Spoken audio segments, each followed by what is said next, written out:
સામાન્ય જનતા માટે અત્યારે જો કોઈ સૌથી મોટો મુદ્દો હોય, જો કોઈ સૌથી મોટો પ્રશ્ન હોય તો એ છે મોંઘવારી। આજે રાહુલ ગાંધી માર્કેટમાં પહોંચ્યા શાકભાજી ખરીદવા અને 40 રૂપિયાનું લસણ 400માં જોઈને ચોંકી ઉઠ્યા। ગયા વર્ષે ડિસેમ્બર મહિનામાં શાકભાજીના જે ભાવ હતા એ ભાવ અને આજના ભાવ વચ્ચે જમીન આસમાનનું અંતર છે અને એટલે જ ગરીબ મધ્યમ વર્ગના પરિવારે ખાવું શું એ સવાલ મોટો થઈ ગયો છે। રાહુલ ગાંધી શાક માર્કેટમાં શાક ખરીદવા ગયા અને શાક માર્કેટની વિઝિટનો આ વિડીયો સોશિયલ મીડિયા પર શેર કર્યો। તેમણે પોસ્ટ લખીને કહ્યું, એક સમયે 40 રૂપિયાનું લસણ હવે 400નું થઈ ગયું છે। વધતી મોંઘવારીએ મિડલ ક્લાસનું બજેટ હલાવી દીધું છે અને સરકાર કુંભકર્ણની જેમ ઊંઘી રહી છે। ત્યારે સંદેશ ન્યૂઝે પણ એ જાણવાનો પ્રયત્ન કર્યો કે શાકભાજીના ભાવમાં કેવો ભડકો થયો છે। ગયા ડિસેમ્બરમાં શાકભાજીના ભાવ શું હતા અને અત્યારે શાકભાજીના ભાવ ક્યાં પહોંચ્યા છે। બટાટા જે ગયા વર્ષે ડિસેમ્બરમાં 20 રૂપિયા કિલો હતા એ હવે 50 રૂપિયા કિલો થઈ ગયા છે। ટામેટા 50 રૂપિયા કિલો હતા જે 70 રૂપિયા કિલો અત્યારે મળી રહ્યા છે। રીંગણા 10 રૂપિયા કિલો હતા એ હવે 30 રૂપિયા કિલો મળે છે। વટાણા તો ડબલ, જે ગયા વર્ષે 50 હતા એ આ વખતે 100 રૂપિયા કિલો થઈ ગયા છે। તુવેર 60 રૂપિયા કિલો હતી જે 100 રૂપિયા કિલો થઈ ગઈ છે। ચોળી 80 રૂપિયા કિલો હતી જે 120 રૂપિયા કિલો થઈ ગઈ છે। ફણસી 50 રૂપિયા કિલો મળતી હતી અને હવે એના 80 રૂપિયા થઈ ગયા છે। ટિંડોળાના ભાવ 40 રૂપિયા કિલો હતા જે 70 રૂપિયા કિલો થઈ ગયા છે। ફુલાવર તો ડબલ કરતાં પણ વટી ગયું છે। ગયા વર્ષે 20 રૂપિયા કિલો મળતું ફુલાવર 50 રૂપિયા પાર થઈ ગયું છે। કોબી 20 રૂપિયાની હતી એ બમણી વધીને 40 રૂપિયા થઈ ગઈ છે। કોથમીરની જુડી 10 રૂપિયામાં મળતી જેના ભાવ હવે બેવડાઈ ગયા છે, એટલે કે 20 રૂપિયા જુડીના થઈ ગયા છે।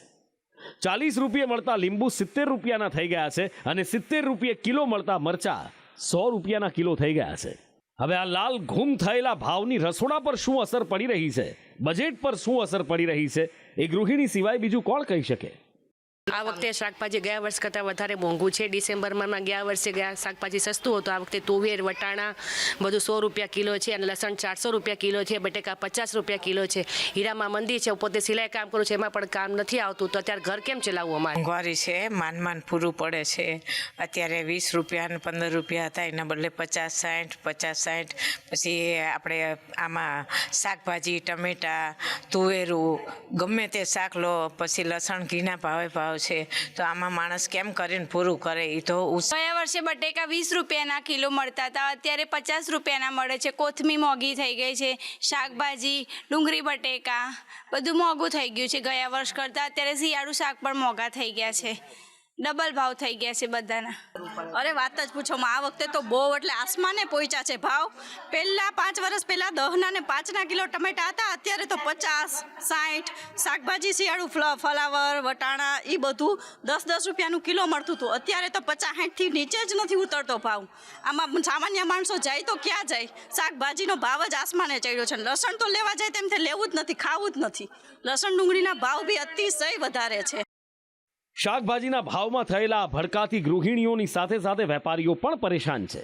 આસમાને પહોંચેલા ભાવના કારણે વેપારીઓ અને ગ્રાહકો વચ્ચે રકઝક વધી ગઈ છે। વેપારી પણ કહી રહ્યા છે કે ગયા વર્ષે ભાવ ઓછા હતા એ સારું હતું। ગઈ સાલમાં તો બહુ બધું સારું હતું, ઊંચો ભાવ હતો। ઓલા માવઠાને વરસાદને લીધે છે ને ખેડૂતો બી વાવેતર કરેલું એ બી બધું એ લોકોને નુકસાન બહુ બધું થયું છે, એટલે આ વખતે માલની આવક બહુ ઓછી થઈ છે। હવે ગરમી પડશે તો આવક ચાલુ થઈ જાય તો સારું છે, બધા માટે સારું છે। લીલા શાકભાજીમાં લાલ મોંઘવારી જોવા મળી રહી છે। ગૃહિણીઓ તો રોજ બરોજ આ મોંઘવારી સામે લડી જ રહી છે, પણ વિપક્ષી નેતા રાહુલ ગાંધીએ પણ વિડીયો બનાવી શાકભાજીની મોંઘવારીનો મુદ્દો ઉઠાવ્યો છે। જો કે વેપારીઓ કહી રહ્યા છે કે શિયાળો પૂરો થતા સુધી આ ભાવ ઘટવાના કોઈ અણસાર નથી। બ્યુરો રિપોર્ટ, સંદેશ ન્યૂઝ।